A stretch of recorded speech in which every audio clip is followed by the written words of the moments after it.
He is Lord. He is Lord. He has risen from the dead and He is Lord.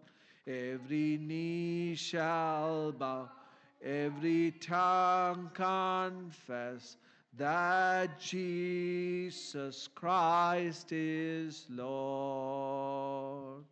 Every knee shall bow, every tongue confess that Jesus Christ is Lord. Praise the Lord. നിറഞ്ഞു നിൽക്കുന്ന ദൈവ സാന്നിധ്യത്തിനായി ഓർത്ത് ഞാൻ ദൈവത്തെ സ്തുതിക്കുന്നു, സ്തോത്രം ചെയ്യുന്നു. ഇന്നത്തെ വചനധ്യാനത്തിനായി തിരഞ്ഞെടുത്ത വേദഭാഗം Galatians chapter 6 verses 7 and 8. ഗലാത്യർക്ക് എഴുതിയ ലേഖനം 6-ാം അധ്യായം 7-8 വാക്യങ്ങളാണ്. വഞ്ചിക്കപ്പെടാതിരിക്കുവീൻ, ദൈവത്തെ പരിഹസിച്ചുകൂടാ. മനുഷ്യൻ വിതയ്ക്കുന്നത് തന്നെ കൊയ്യും. ജഡത്തിൽ വിതയ്ക്കുന്നവൻ ജഡത്തിൽ നിന്ന് നാശം കൊയ്യും. ആത്മാവിൽ വിതയ്ക്കുന്നവൻ ആത്മാവിൽ നിന്ന് നിത്യജീവനെ കൊയ്യും. Do not be deceived. God is not mocked. For whatever man sows, that he will also reap. For he sows to his flesh, will of flesh reap corruption. But he sows to the Spirit, will of the Spirit reap everlasting life. Praise the Lord. ഈ വചനം നമുക്ക് 7-ാം വാക്യം വായിക്കുമ്പോൾ ഇത് 2 ഭാഗമായിട്ട് നമുക്ക് കാണാം. First section 7-ാം വാക്യത്തെ ആദ്യ ഹാഫ് എടുത്താൽ, do not be deceived, God is not mocked. ഇത് പറയാൻ ഒരു കാര്യം, അപ്പം ഡിസീവ്ഡ് ആയ ചില ആൾക്കാരുണ്ട്. അതുകൊണ്ടാണ് വചനം പറയുന്നത് ഡു നോട്ട് ബി ഡിസീവ്ഡ്. അപ്പം പിന്നെയും വചനം തുടർന്ന് വായിക്കുകയാണ്, ഗോഡ് ഈസ് നോട്ട് മോക്ഡ്. ഇതിൻ്റെ മറു സൈഡിൽ നമ്മൾ ചിന്തിച്ചാൽ ദൈവമൊന്നും കാണാത്തൊരു ദൈവമാണ്, എനിക്ക് എന്തും ചെയ്യാവുന്നൊരു ചിന്തയുള്ളവർ ലോകത്തിലുണ്ട്. അല്ലെങ്കിൽ ഇത് ഗലേഷ്യൻ ചർച്ചിന് എഴുതിയപ്പോൾ നമ്മൾ മനസ്സിലാക്കുന്നത്, ഒരു രീതിയിൽ ആത്മീയം വെളി കാണിക്കുകയും യഥാർത്ഥത്തിൽ ഹൃദയത്തിൽ ദൈവത്തോട് ബന്ധമില്ലാതെ ജീവിക്കുന്ന ഒരു കൂട്ടരെയാണ് ഈ വചനത്തിൽ കൂടെ നമുക്ക് കാണാൻ പറ്റുന്നത്. അവർ വിചാരിക്കുന്നത് നമുക്ക് വെളിയിൽ പ്രകടനമായിട്ട് ആത്മീയം കാണിക്കാം, ഹൃദയത്തിൽ ദൈവത്തിൽ നിന്ന് അവർ അകന്ന് നടക്കുന്നു. അതുകൊണ്ടാണ് ഡു നോട്ട് ബി ഡിസീവ്ഡ്. അപ്പം അങ്ങനെ ഡിസീവ് ചെയ്യുന്ന ഒരു കൂട്ടം ജനം മുമ്പിൽ നമ്മൾ ജീവിക്കുമ്പോൾ നമ്മളുടെ ആത്മീയത ഒരിക്കലും നഷ്ടപ്പെടുത്തുവാൻ നമ്മൾ അനുവദിക്കില്ല. നമുക്കെപ്പോഴും ദൈവമായിട്ടൊരു ബന്ധം ഉണ്ടായിരിക്കണം. ദൈവമായിട്ടൊരു വളരെ ദൈവവചനവുമായിട്ടൊരു ബന്ധത്തിൽ വേണം നമ്മൾ ജീവിക്കാൻ. ചുറ്റുമുള്ള ആൾക്കാരെ നോക്കിയാലും മറ്റ് മനുഷ്യരെ നോക്കിയാലും നമ്മളുടെ ആത്മീയ ജീവിതം ഒരു കമ്പാരിസൺ ആയിരിക്കില്ല. നമ്മളുടെ ആത്മീയ ജീവിതം ദിനം പ്രതി കൃപമേൽ കൃപ വ്യാപരിക്കുന്ന ഒരവസ്ഥയിലേക്ക് നമ്മൾ കടന്നത്. ഓരോ ദിവസവും ദൈവത്തോട് കൂടുതൽ പറ്റിയിരിക്കാനും ദൈവവചന ധ്യാനത്തിൽ കൂടുതൽ ഇരിക്കാനും നമ്മളെ തന്നെ സമർപ്പിക്കണം. സഭയ്ക്കകത്ത് കടന്നു വന്നേക്കുന്ന ഓരോ തെറ്റായ പഠനങ്ങളും തെറ്റായ കാഴ്ചപ്പാടിനെയും ചലഞ്ച് ചെയ്തുകൊണ്ടാണ് ഈ വാക്യം ഇപ്രകാരം വിളിച്ചു പറയുന്നത്, do not be deceived, God cannot be mocked. എന്ന് പറഞ്ഞാൽ വെളിയിൽ ഒരു പ്രകടന ക്രിസ്ത്യാനിറ്റിയും അകത്ത് ദൈവമായിട്ട് ബന്ധമില്ലാതെ നമ്മൾ ജീവിക്കുമ്പോൾ നമ്മളുടെ ജീവിതത്തിൽ കയറി വരുന്നത് പാപമാണ്. അങ്ങനെ പാപത്തിൽ നമ്മൾ ജീവിക്കുമ്പോൾ നമ്മൾ വിചാരിക്കും ദൈവം ഇതെല്ലാം കണ്ടിട്ടും പ്രതികരിക്കത്തില്ലേ, കാരണം അതാണ് വചനം പറയുന്നത്, ഗോഡ് കനോട്ട് ബി മോക്ഡ്. അവൻ നീതിയുള്ള ദൈവമാണ്. നമ്മൾ കൃപായുഗത്തിലായോണ്ട് ദൈവം ഒരവസരം കൂടെ നമുക്ക് തരുന്നു ദൈവത്തിലേക്ക് മടങ്ങി വരുവാൻ. യോനാ പ്രവാചകന്റെ ജീവിതം എടുത്ത് പഠിച്ചാൽ, ദൈവം നിനവേ പട്ടണത്തിലോട്ട് പോകാൻ പറഞ്ഞപ്പോൾ താൻ കപ്പലെടുക്കുന്നത് താർശീശിലോട്ടാണ്. ദൈവം ഒരിടത്തോട്ട് പോകാൻ പറയുമ്പോൾ മറ്റൊരു സൈഡിലേക്ക് കടന്നു പോകുന്നു. എന്നാലും ദൈവം ഒരു അവസരം കൊടുത്തു. ഒരു പ്രാർത്ഥന, മീനിന്റെ വയറ്റിൽ കടന്ന് ദൈവത്തിന്റെ ദാസൻ വിളിച്ചൊരു നിലവിളി ഉണ്ടായിരുന്നു. ആ പ്രാർത്ഥനയ്ക്ക് മറുപടിയായി ദൈവം തിരിച്ച് എന്റെ നിയോഗത്തിലേക്ക് കൊണ്ടുവന്നു. ഇന്ന് മനുഷ്യർ നമ്മളുടെ പുറമേ ഉള്ളത് കാണും. നമ്മൾ ഏത് വസ്ത്രം ധരിച്ചിരിക്കുന്നു, നമ്മൾ എങ്ങനെ ഇടപെടുന്നു, ഇതൊക്കെ മനുഷ്യന്റെ ഇവാലുവേഷനിലും മാർക്കറ്റിലും ഒക്കെ നമ്മൾ സ്കോർ ചെയ്യുന്ന കാര്യങ്ങളാണ്. പക്ഷേ ദൈവം ഹൃദയങ്ങളെ കാണുന്നു. എന്നാൽ ഹൃദയത്തിൽ നമുക്ക് ദൈവത്തോടുള്ള സ്നേഹം അധികമായി വരുമ്പോൾ അത് വെളിയിൽ നമ്മൾ പ്രകടിപ്പിക്കുന്ന ഒരു അവസ്ഥയിലേക്ക്. ഇങ്ങനെ ഒരു കൂട്ടരെ നമുക്ക് ബൈബിളിൽ കാണാം, ഫാറസികളും സദൂസികളും. ഈ രാവിലെ കാലം ദൈവവചനം നമ്മളോട് പറയുന്നു, നമ്മളുടെ മോട്ടിവേഷനെയാണ് ദൈവം കാണുന്നത്.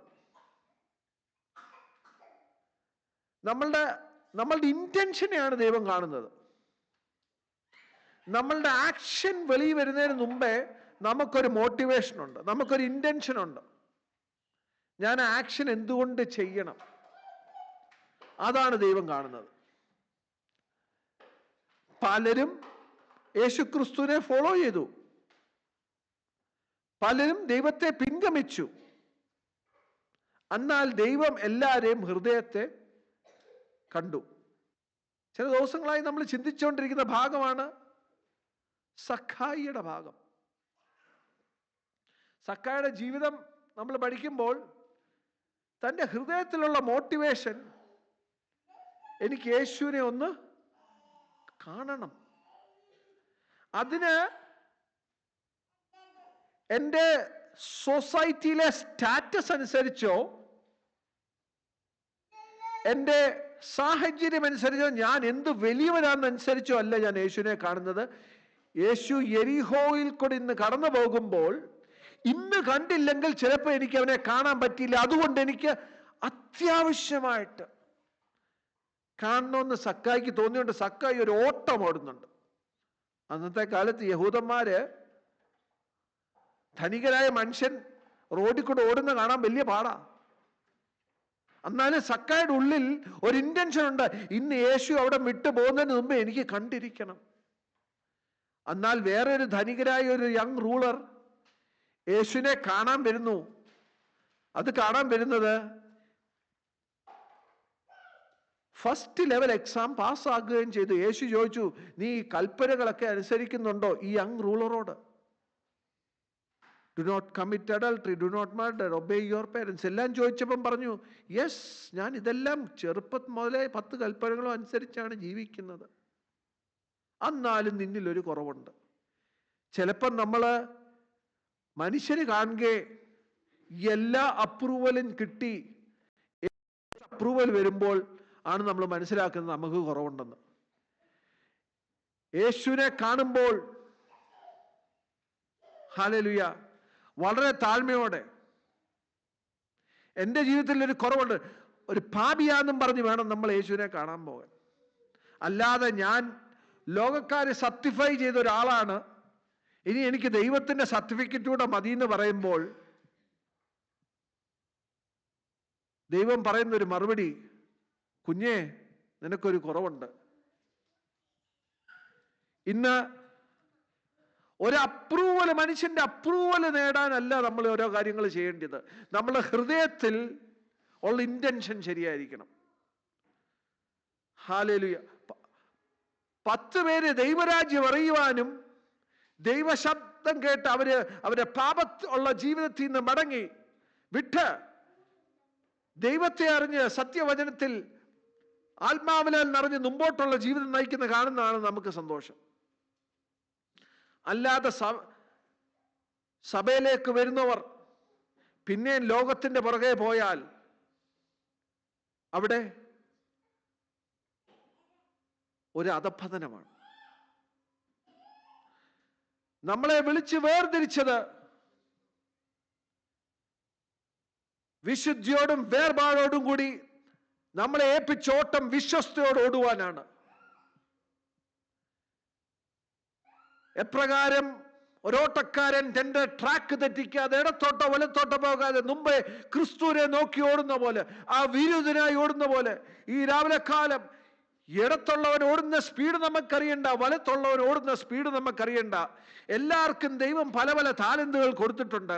അതിനനുസരിച്ച് തിരിച്ച് വന്ന് ചോദിക്കുന്ന ഒരു കാലം വരും. വചനത്തിന് മുമ്പിൽ നമ്മളായിരിക്കുമ്പോൾ, നമ്മൾ അപ്പോസ്തല പ്രവൃത്തി 5-ാം അധ്യായം വായിക്കുമ്പോൾ ആദ്യം തുടങ്ങുന്നത് തന്നെ അനയാസും സഫേരയുടെയും കാര്യമാണ്.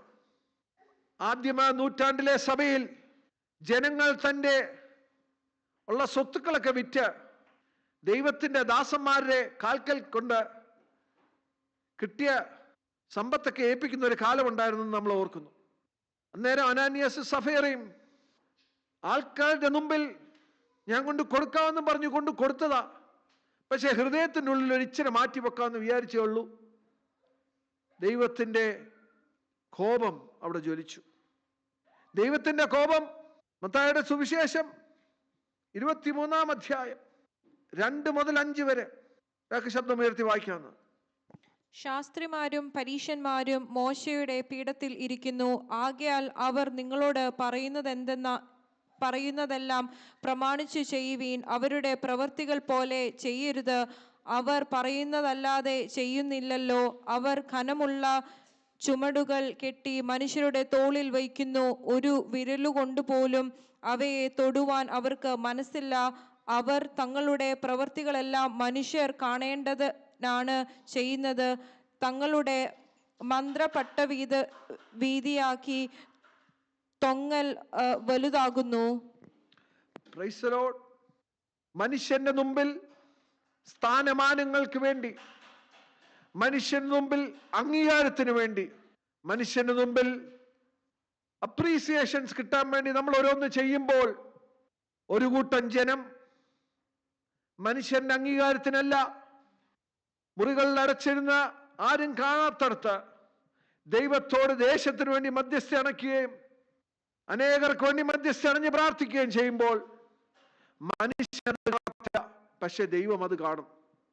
ഇന്ന് സാഹചര്യങ്ങൾ അനുകൂലമല്ലെങ്കിലും ദൈവത്തോട് പറ്റിയിരിക്കുക, ദൈവത്തിന് വേണ്ടി സമയം വേർതിരിക്കുക. ദൈവം നമ്മളെ അതിന് സഹായിക്കും.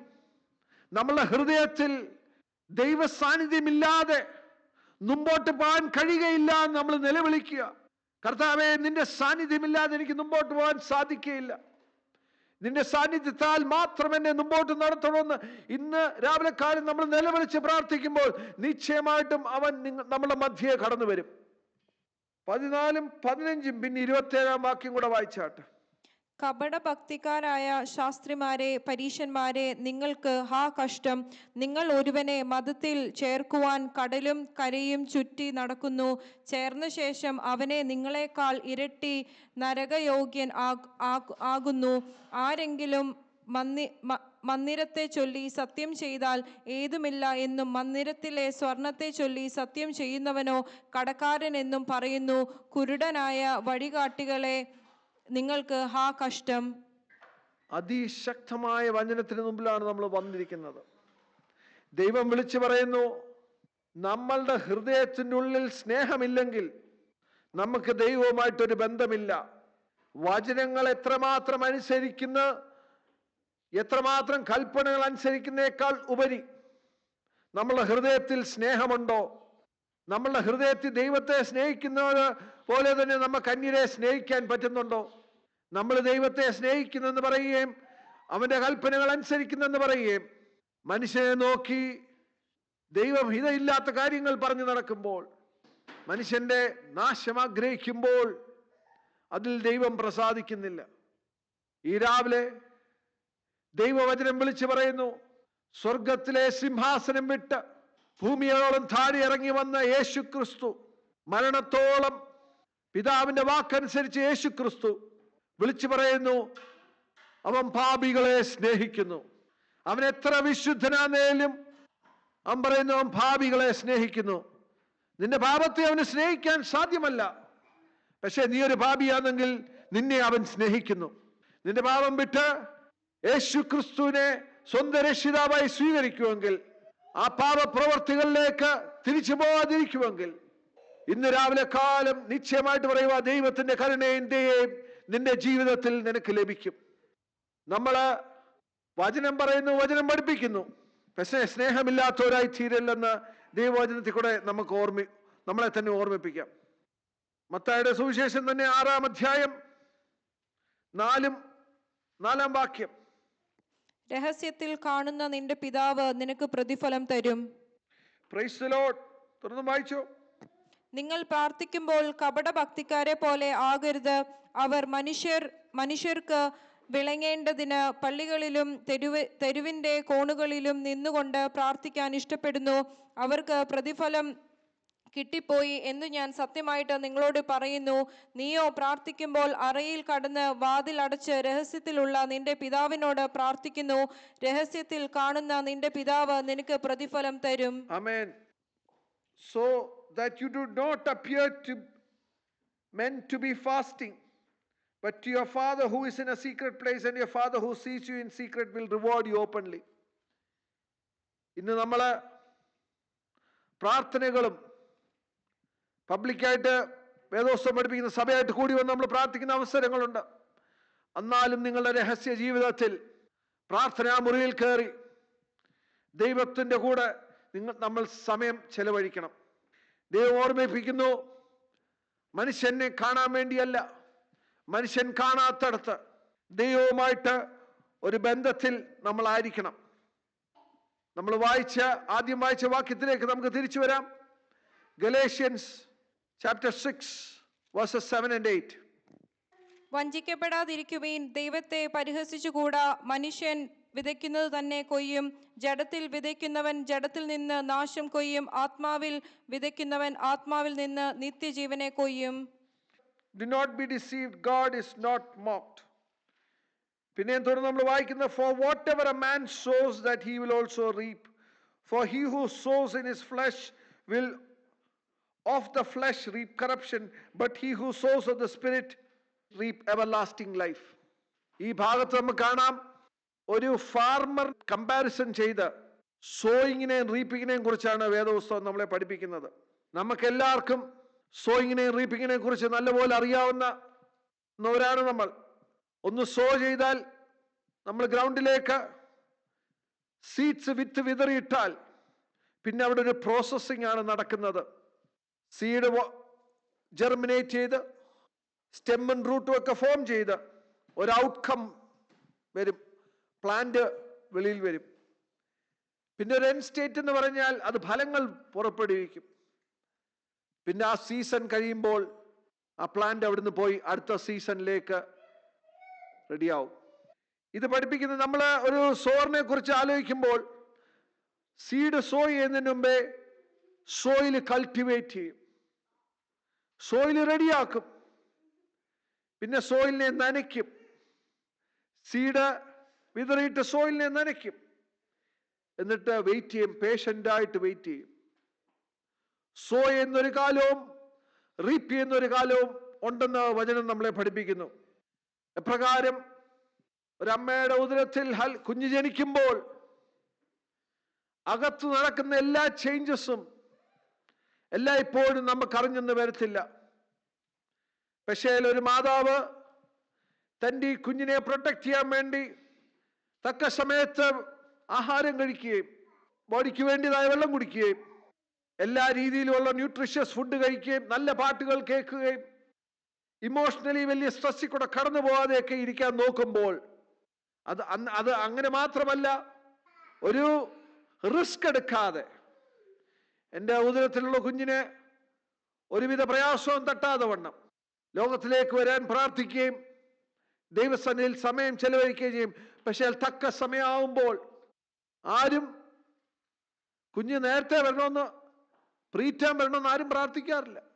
തക്ക സമയമാകുമ്പോൾ ലോകത്തിലേക്ക് അനുഗ്രഹിക്കപ്പെട്ട കുഞ്ഞ് കടന്നു വരണമെന്ന് മാതാക്കൾ പ്രാർത്ഥിക്കുന്ന പോലെ ഒരു സോറും ഒരു സീഡ് സോ ചെയ്താൽ he weights patiently for the. ഈ നമ്മൾ പറഞ്ഞതിന്റെ സാരമായിട്ട് വചനത്തിൽ കൂടെ നമുക്ക് ധ്യാനിക്കാം. എക്ലീസിയാസ്റ്റിസ് 11:1. നിന്റെ അപ്പം വെള്ളത്തിന്മേൽ എറിയുക, ഏറിയ നാൾ കഴിഞ്ഞിട്ട് നീ അത് കണ്ടെത്തും. നിന്റെ അപ്പം വെള്ളത്തിന്മേൽ എറിയുക, ഏറിയ നാൾ കഴിയുമ്പോൾ കണ്ടെത്തും. ഇന്ന് രാവിലെ വിശ്വാസത്തിൽ പ്രാർത്ഥിച്ച് നമ്മൾ ചില വിഷയങ്ങൾ ദൈവസന്നിധി കൊടുക്കുകയാണ്. നിശ്ചയമായിട്ടും ഏറിയ നാൾ കഴിയുമ്പോൾ അതിന്റെ മറുപടി ദൈവം കൊണ്ടുവരും. But we wait patiently. Proverbs 4:23. സകല ജാഗ്രതയോടും കൂടി നിന്റെ ഹൃദയത്തെ കാത്തുകൊള്ളുക, ജീവന്റെ ഉദ്ഭവം അതിൽ നിന്നല്ലോ ആകുന്നത്. നമ്മള് ഹാർവസ്റ്റിന് വേണ്ടി വെയിറ്റ് ചെയ്യുമ്പോൾ നമ്മളുടെ ഹൃദയങ്ങളെ കാത്തുകൊള്ളണം. ഹൃദയങ്ങളെ കാത്തുകൊള്ളണം എന്ന് പറയുന്നത് നമ്മളുടെ ഹൃദയം നിരാശപ്പെടാനും ദൈവത്തിലുള്ള പ്രത്യാശയിൽ തളർന്നു പോകാനും ക്ഷീണിച്ചു പോകാനും നമ്മൾ അനുവദിക്കില്ല. യഹോവയിൽ സന്തോഷിപ്പീൻ, ദ ലോർഡ് റെയിൻസ്. പ്രാർത്ഥനയ്ക്ക് മറുപടി തരുന്ന ദൈവത്തിന്റെ സന്നിധിയിലാണ് നമ്മൾ കടന്നു വന്നേക്കുന്നത്. ഇന്ന് രാവിലെ കാലം നമ്മളെ ഹൃദയം സൂക്ഷിക്കണം. അവിശ്വാസത്തിന്റെയും സംശയത്തിന്റെയും വാക്കുകൾ പറയാതെ വിശ്വാസത്തിന്റെയും അസാധ്യങ്ങൾ സാധ്യമാകും യഹോവ എന്റെ പക്ഷത്തുള്ളതിനാലുള്ള വിശ്വാസത്തിന്റെ വാക്കുകൾ നമ്മൾ ഉരുവിട്ടുകൊണ്ടിരിക്കണം. നമ്മളെ ഹൃദയത്തിലെ മോട്ടിവേഷൻ ഞാൻ നേരത്തെ പറഞ്ഞ പോലെ 10 പേരെ സ്വർഗത്തിലേക്ക് കൊണ്ടുപോകുന്നതായിരിക്കണം. നമ്മൾ ആരും സ്വർഗത്തിൽ ചെല്ലുമ്പോൾ അക്കൗണ്ട് എംപ്റ്റി ആയിരിക്കില്ല. എൻ്റെ കൂടെ ഞാൻ സ്വർഗത്തിലേക്ക് നോക്കി ഞാൻ ഇന്നെൻ്റെ പ്രവർത്തികൾ സ്വർഗത്തിൽ നിക്ഷേപമുള്ളതായി ഉള്ള പ്രവർത്തികളായിരിക്കണം. പ്രതിഫലം ഇച്ഛിച്ച് കാര്യങ്ങൾ ചെയ്യല്ല. സഹായിക്കുമ്പോൾ, ഭക്ഷണം കൊടുക്കുമ്പോൾ പ്രതിഫല ഇച്ഛയോടെ ചെയ്യല്ല. തിരിച്ച് സഹായിക്കാൻ പറ്റാത്തവനെ സഹായിക്കണം. Price the Lord. 2 കൊരിന്ത്യർ 9:6. എന്നാൽ ലോഭമായി വിതയ്ക്കുന്നവൻ ലോഭമായി കൊയ്യും, ധാരാളമായി വിതയ്ക്കുന്നവൻ ധാരാളമായി കൊയ്യും എന്ന് ഓർത്തുകൊള്ളുവീൻ. നമ്മളുടെ കൊയ്ത്ത് വിധിക്കുന്നതിന്റെ അളവനുസരിച്ചാണ്. അധികമായി കൊയ്യാൻ ആഗ്രഹിക്കുന്നവർ ലോഭമായി വിതയ്ക്കല്ല. അധികമായി കൊയ്യാൻ ആഗ്രഹിക്കുന്നവർ അധികമായി വിതയ്ക്കണം. Price the Lord.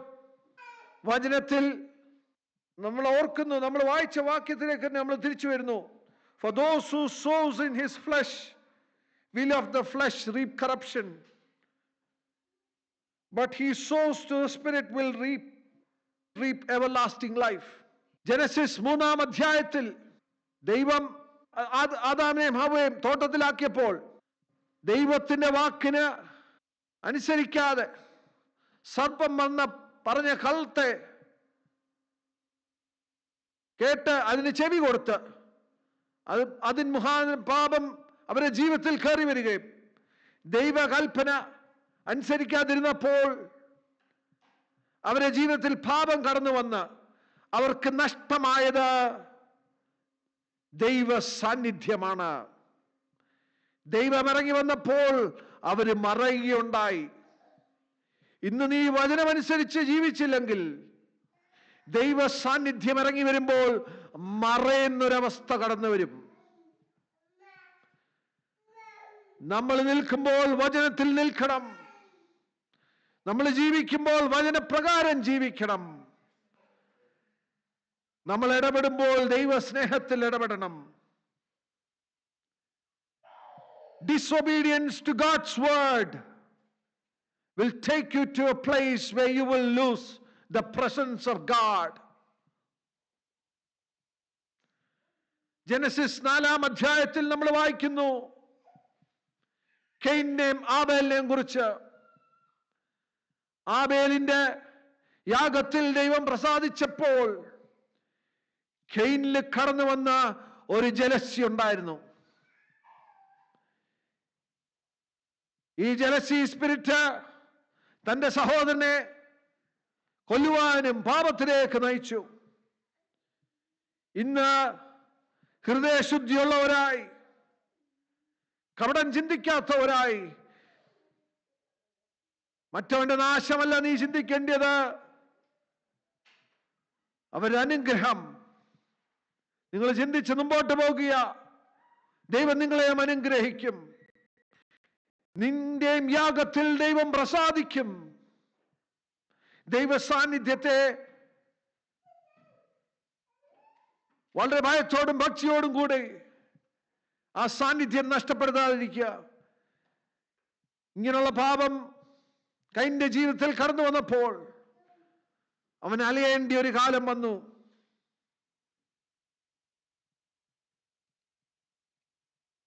ജനസിസ് 27 മുതൽ 29 വരെയുള്ള അധ്യായങ്ങൾ വായിക്കുമ്പോൾ നമുക്ക് മനസ്സിലാവും യാക്കോബ് എപ്രകാരമുള്ള ഒരു മനുഷ്യനായിരുന്നു. തന്റെ മൂത്ത ജ്യേഷ്ഠന് പോകേണ്ട അനുഗ്രഹം പിതാവിങ്കിൽ നിന്ന് കള്ളത്തരത്തിൽ വാങ്ങിക്കുകയും അതിൻ്റെ പരിമിത ഫലമായി തന്റെ ജീവിതത്തിലും റാഹേലിനെ കല്യാണം കഴിക്കണമെന്ന് ആഗ്രഹിച്ചെങ്കിലും കിട്ടിയത് ലേയാണ്. അധ്യായങ്ങൾ വായിക്കുമ്പോൾ നമുക്ക് മനസ്സിലാവും നമ്മൾ എന്ത് വിതയ്ക്കുന്നോ അത് തന്നെ നമ്മൾ കൊയ്യും. ഹല്ലേലൂയ. യാക്കോബ് ഐസക്കീന്ന് കളിപ്പിച്ച് പോയെങ്കിൽ ഒരു നാൾ യാക്കോബിനെയും കളിപ്പിക്കുന്ന ഒരു കാലം വരും. Price the Lord. യോശുവയുടെ പുസ്തകം 7-ാം അധ്യായത്തിൽ ആഖാൻ എന്ന് പറഞ്ഞ ഒരു മനുഷ്യൻ ദൈവത്തിന് ഹിതമില്ലാത്ത ദൈവകൽപ്പന അനുസരിക്കാതെ എടുക്കേണ്ടാത്ത കാര്യങ്ങൾ എടുത്ത് കയ്യിൽ വെച്ചപ്പോൾ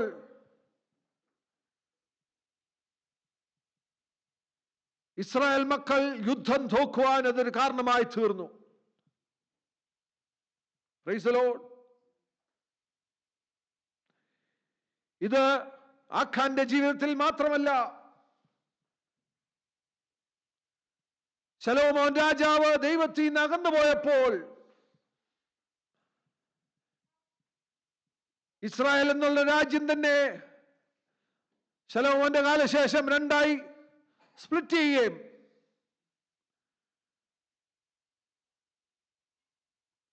താഴെയുള്ള യൂദ പോലെയുള്ള രാജ്യമല്ല, യഹൂദ പോലെ ജൂഡ പോലുള്ള കിങ്ഡം അല്ല, northern kingdom Israel, northern kingdom അത് പഴയുള്ള ദൈവകൃപയിലേക്ക് തിരിച്ചു വരുവാൻ വളരെ പാടുപെട്ടു. അവിടെ പല നോർത്തേൺ രാജ്യങ്ങളും വന്ന് പല ഇന്റർ മാരേജസും അവിടെ സംഭവിച്ചു. ദൈവത്തിന് ഹിതമില്ലാത്ത കാര്യം അവിടെ വെളിപ്പെട്ടു.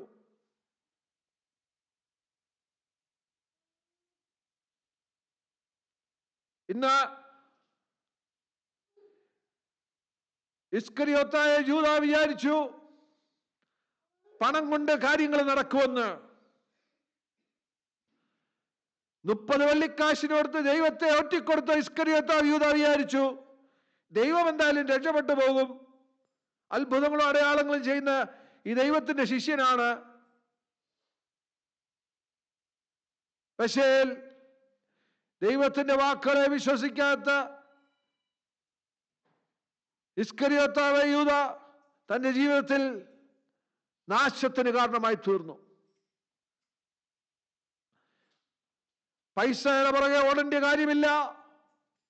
ദൈവം തന്റെ മക്കൾക്ക് ഉറക്കത്തിൽ കൊടുക്കുന്ന ദൈവമാണ്.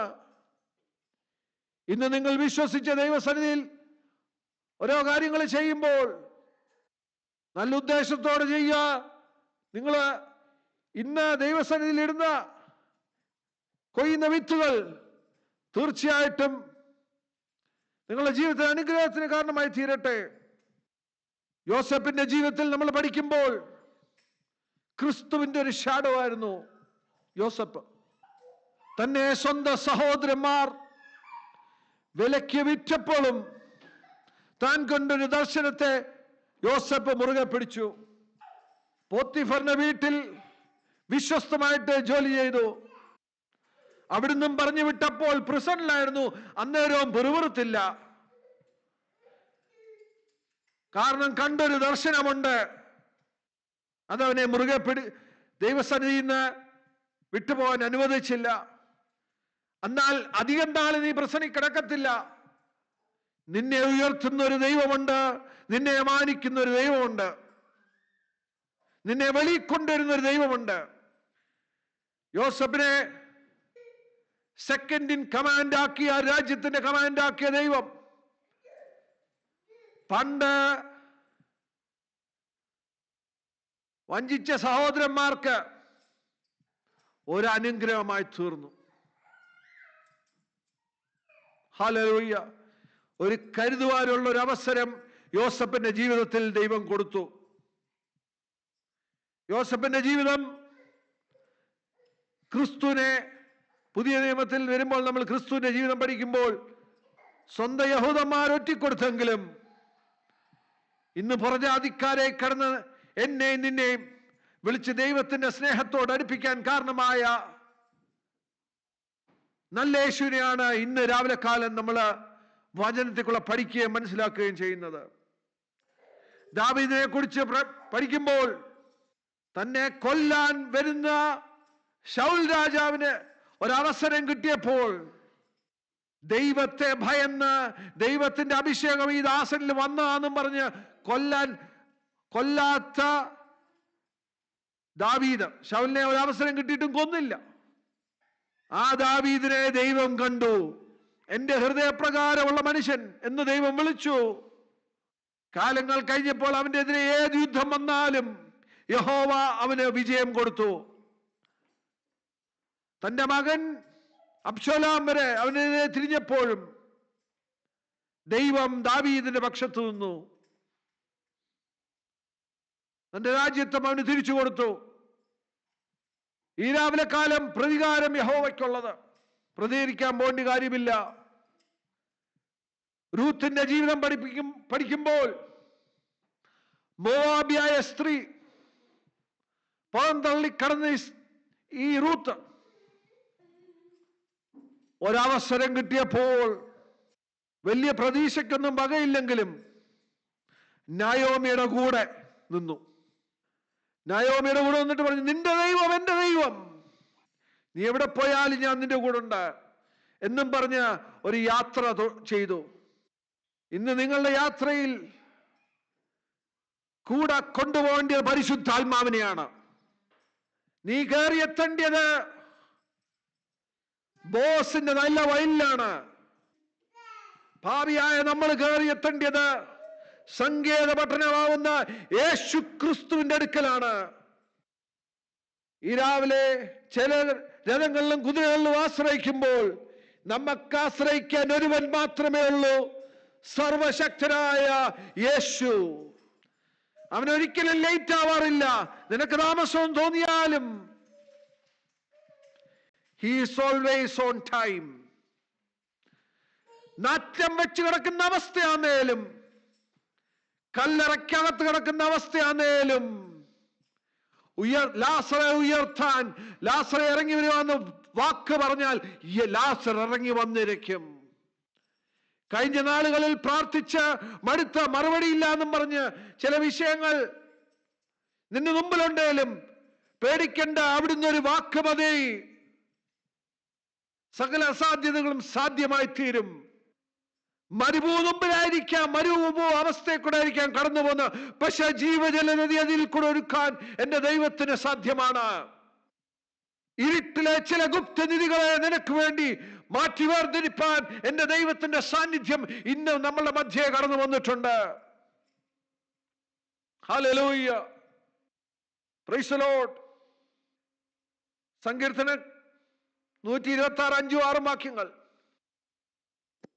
കണ്ണുനീരോടെ വിതയ്ക്കുന്നവർ ആർപ്പോടെ കൊയ്യും, വിത്ത് ചുമന്ന് കരഞ്ഞും വിതച്ചും കൊണ്ട് നടക്കുന്ന കറ്റ് ചുമന്നും ആർത്തും കൊണ്ട് വരുന്നു. Price the Lord. ഇന്ന് വിതയ്ക്കാൻ പറ്റിയൊരു വിത്തുണ്ട്. ഇന്ന് വിതയ്ക്കാൻ പറ്റിയൊരു വിത്തുണ്ട്. കണ്ണുനീരിന്റെ വിത്ത്. കണ്ണുനീരോടുകൂടി നീ വിതച്ചാൽ നീ ആർപ്പോടെ കൊയ്യുന്നൊരു കാലം വരും. ഹന്ന കണ്ണുനീരോടുകൂടി വിതച്ചു. ശമൂവേൽ ബാലിനെ ദൈവം മറുപടിയായി കൊടുത്തു. Hallelujah, praise the Lord. അസാധ്യങ്ങളെ സാധ്യമാക്കുന്ന ദൈവം നമ്മുടെ കൂടെയുണ്ട്. വഴിയില്ലാത്തടത്ത് വഴിയൊരുക്കുന്ന ദൈവം നമ്മളുടെ ദൈവമാണ്. Praise the Lord. യോഹന്നാന്റെ സുവിശേഷം 12-ാം അധ്യായം 24-25 വാക്യങ്ങൾ.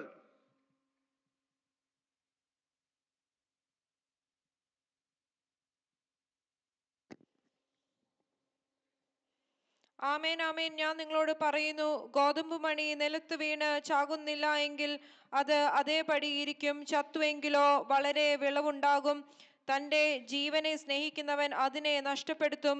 ഇഹലോകത്തിൽ തൻ്റെ ജീവനെ വിതയ്ക്കുന്നവൻ അതിനെ നിത്യജീവനായി സൂക്ഷിക്കും. Price the Lord. യേശു ക്രിസ്തു ഈ ലോകത്തിൽ വന്ന തൻ്റെ ജീവനെ നമുക്ക് വേണ്ടി നമ്മളുടെ പാപത്തിന്റെ പരിഹാരത്തിനായി കാൽവരി ക്രൂശിൽ മരിച്ച് അടക്കപ്പെട്ട് ആദ്യം ഉയർത്തെഴുന്നേറ്റ യേശു ഇന്ന് ദൈവവചനം വിളിച്ചു പറയുന്നു, രക്ഷിക്കപ്പെട്ട് സ്നാനപ്പെട്ട് പരിശുദ്ധാത്മാഭിഷേകം പ്രാപിച്ച് പരിശുദ്ധാത്മാ മുദ്രയിട്ടവർ, ദൈവവചനത്തിൽ നടക്കുന്നവർ, പരിശുദ്ധാത്മാവിന്റെ കൂടെ നടക്കുന്നവർക്ക് വേണ്ടി കർത്താവിന്റെ മടങ്ങി വരവുണ്ട്. ഇതൊരു കഥയല്ല. ഈ വേദപുസ്തകത്തിലെ എല്ലാ പ്രവചനങ്ങളും നിവർത്തിയായിട്ടുണ്ടെങ്കിൽ, ഇതുവരെ ആയിട്ടുണ്ടെങ്കിൽ, ഈ പ്രവചനവും നിവർത്തിയാകും. തന്റെ മണവാട്ടി സഭയെ, തന്റെ കാന്തയായ സഭയെ തന്നോടുകൂടി ചേർപ്പാൻ ദൈവം മടങ്ങി വരും. ഗത്സമനയുടെ അനുഭവത്തിൽ കണ്ണുനീരോടുകൂടി വിതച്ചു, എന്നാൽ കൊയ്ത്ത് ആർപ്പോടായിരിക്കും. ഇന്ന് ദൈവത്തിന്റെ സാന്നിധ്യം, ദൈവത്തിന്റെ കണ്ണ് ലോകം മൊത്തം നോക്കുമ്പോൾ നമ്മുടെ ഹൃദയങ്ങൾ ദൈവസന്നിധിയിൽ നേരോടായിരിക്കുന്നു. നമ്മളെ തന്നെ ശോധന ചെയ്യാം. നമ്മളെ തന്നെ വിശുദ്ധിയിലും വേർപാടിലും ദൈവത്തിന്റെ വാഗ്ദത്തങ്ങൾ മുറുകെ പിടിച്ച് മുമ്പോട്ട് പോകാം. ദൈവം നമ്മളെ ഏവരെയും അനുഗ്രഹിക്കുമാറാകട്ടെ. എൻ്റെ വാക്കുകൾ ചുരുക്കുന്നു. ശ്രദ്ധ വെച്ച് കേട്ട് ഏവർക്കും എൻ്റെ നന്ദി അറിയിച്ചുകൊണ്ട് ദൈവം ധാരാളമായി എല്ലാവരെയും അനുഗ്രഹിക്കട്ടെ എന്ന് പറഞ്ഞുകൊണ്ട് വാക്കുകൾ ചുരുക്കുന്നു. ദൈവം അനുഗ്രഹിക്കുമാറാകട്ടെ. Price the Lord. ഹല്ലേലൂയ.